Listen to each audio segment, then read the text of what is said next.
All right, good day and welcome back to the channel, everybody. Today's a little bit lower key day. Um, as I said in the last video, I was going to work on getting this distributor rebuilt. I did get a little ahead of the game. Was pretty hot yesterday and I didn't feel like taking the camera out, so I did get the rebuild kit put back into this, but I did open it back up again just so that I could kind of show a little bit about what it all entailed. So this is a Delco Ramey distributor. So went to Steiner, got the rebuild kit for this. Inside you can see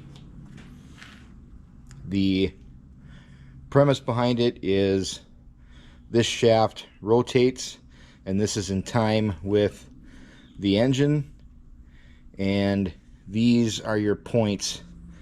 And when the points open, it does not fire, and when the points close is when it fires.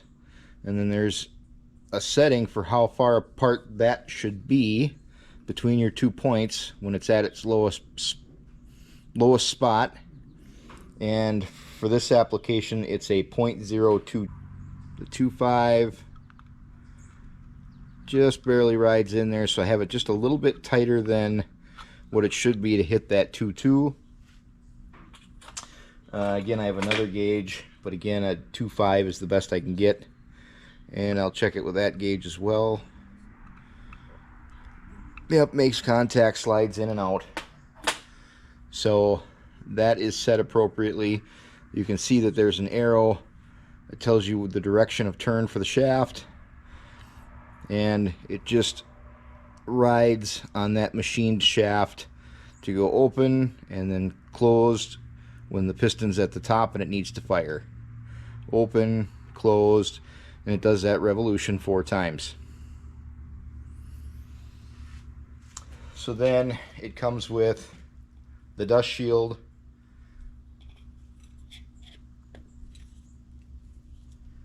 comes with the cap, and then the spark distributor head.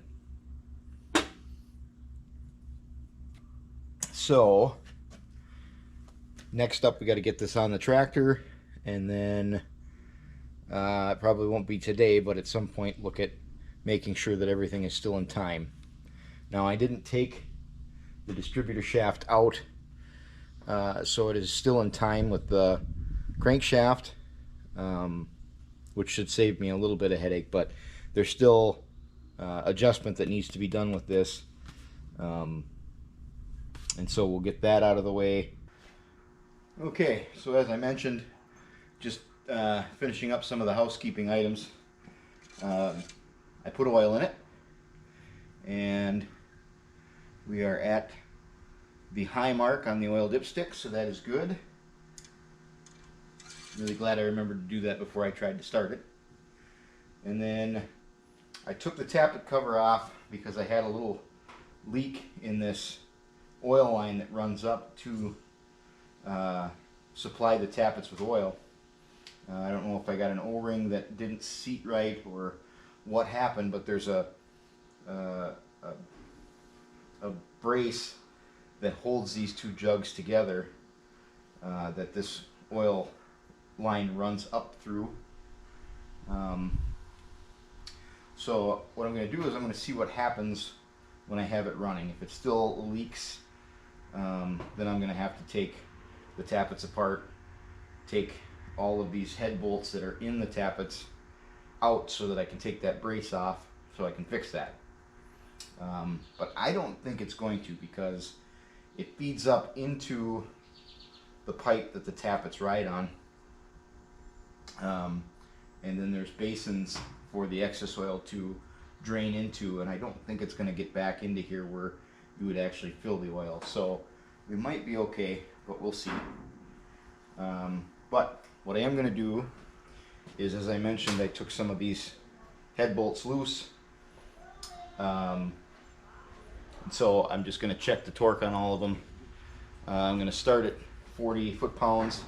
The torque spec is 95 to 100, so we'll go ahead and work our way up there. But I tightened all these to that spec, so I would imagine we're not going to find anything under probably 80 pounds. So we'll go ahead and have at it, and I'm not going to do it in the tightening sequence because again that's already done. So I'm just going to check them.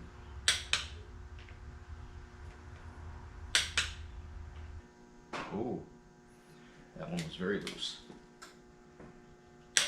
There's 40. Okay, I'm going to work it up to 60.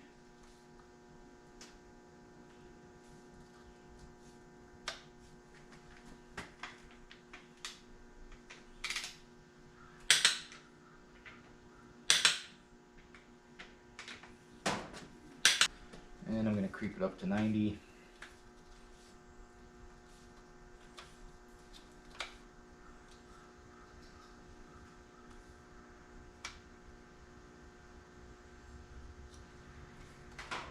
Actually, I'm going to bring it right up to 95.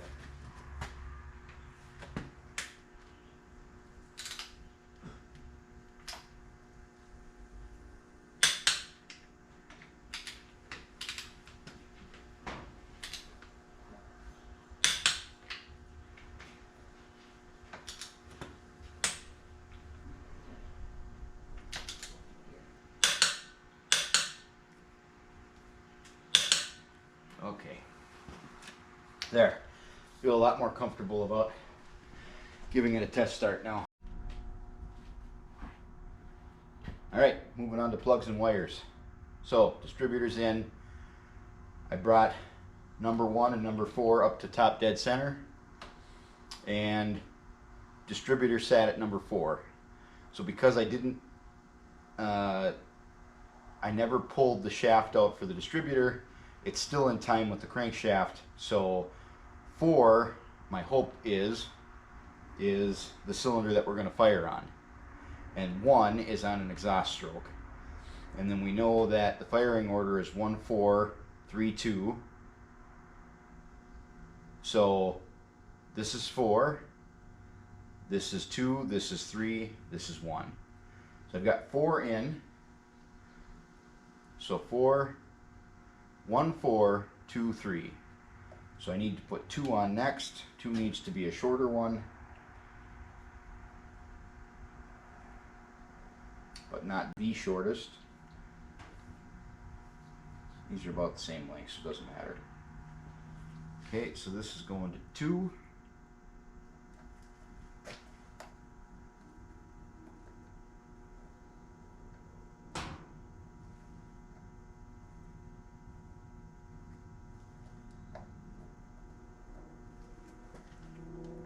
Two.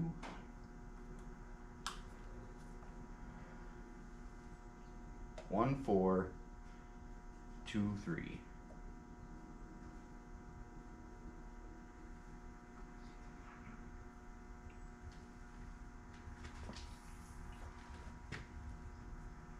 Three.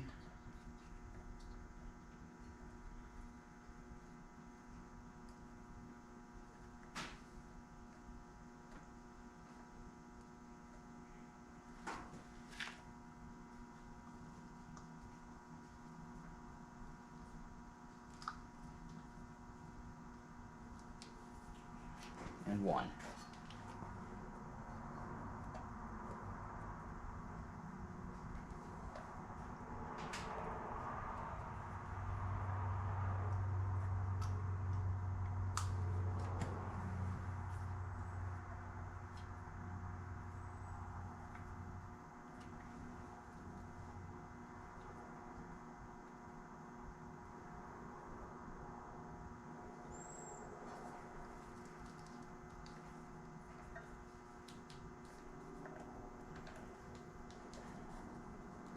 Okay,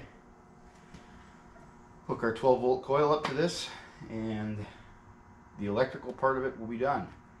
We need 3 things for the engine to run. We need a spark, we need air, and we need fuel. We've got the air portion taken care of. We now have the spark portion taken care of. Fuel's next.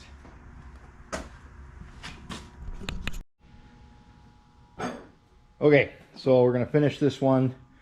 Got the wiring done. and got the gas line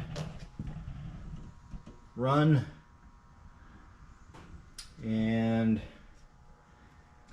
started to play around with making sure that I had spark, and I do not. So we're going to wrap this video right here.